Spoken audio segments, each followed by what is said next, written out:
A lot of people want to know which cards to invest in right now.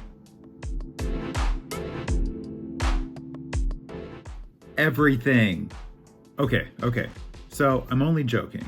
But what you should do is buy what you want. Buy what you like. Do not cave in to the idea that you are missing out on every Pokemon card that's ever existed. The FOMO. Just don't do it. In terms of modern cards, they're going to be reprinted. A lot of them have been reprinted. Some singles prices are going down. And if you want to support smaller shops, online retailers that that you trust, are reliable, have actual reviews, and other people can tell you that they've purchased from them before, you can do that. But don't pay 3 times the price for an ETB that just came out a year ago or 5 months ago. Just don't do it. Stop letting people tell you how to buy Pokemon cards. Stop letting people tell you how to enjoy something that is actually termed a hobby. It is a hobby. It is something that people enjoy, and you shouldn't be influenced by small creators, big creators, the neighbor down the street, your mom. Who knows? Don't be influenced by other people. Make an informed decision. Do some research. Figure out what you like. If you don't like anything that's out right now, try to go back into the vintage land.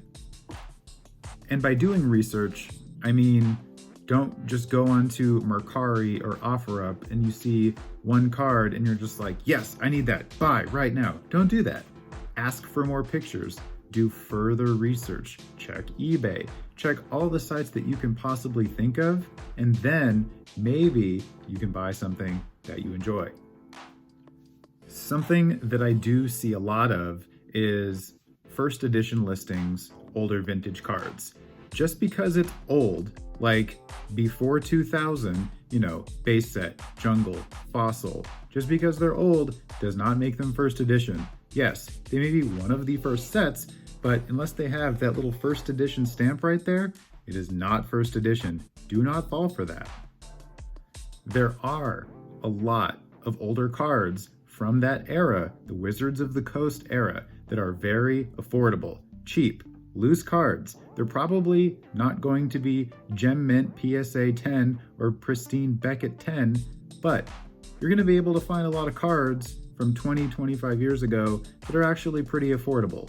There's a lot of cards that are during that era. There's a lot of cards after the Wizards of the Coast era that are completely out of your budget. They're also completely out of my budget, and that's just going to be the reality. If you want to start a Pokemon card channel, or if you even just want to open them in private, you're a collector, any way that you want to insert yourself into this hobby, you have to understand that it is an investment. Even if you're not going to be selling these cards, you're going to still be paying money for those cards.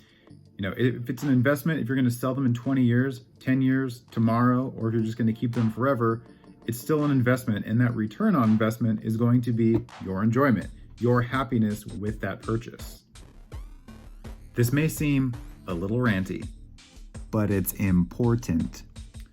I also need to take my own advice. I can't buy everything. I cannot open everything. Pretty much nobody can. Would I love a first edition fossil booster box? Yes. Can I afford one? No. I do have some of the older fossil cards in my collection from when I was a kid. So at least I can say, well, I have some of them. They make me happy, and I'm probably never going to sell them because they're not in great condition, so they're just in my collection. They're fun to look at. Nostalgia. Sealed packs will always be expensive from the vintage era. Even now, like some cards from 5-6 years ago are super expensive. I mean, Evolution's booster box is getting up there. Even a regular pack of that is probably $20 to $25 at this point. Probably more beneficial to buy singles from the vintage era if you can afford it. Obviously, the Charizards, other cards that are just super high in price that have been for some time, it's probably something that you're not going to be able to get for either a really long time, or you're just going to have to make peace with yourself and realize that it's just not going to happen. I have to tell myself that all the time. In terms of modern sets with single prices, once they come out, the last few releases in the last year and a half, 2 years, those single prices are going to be relatively high because the hype is high. So you have to have patience, and you have to realize that those card prices will probably be coming down. Even with Shining Fates, it's only been out for a little over a month, and singles prices are dropping, and there's most likely going to be reprints. Shining Fates is going to be like Hidden Fates. They're going to reprint it at least a couple times.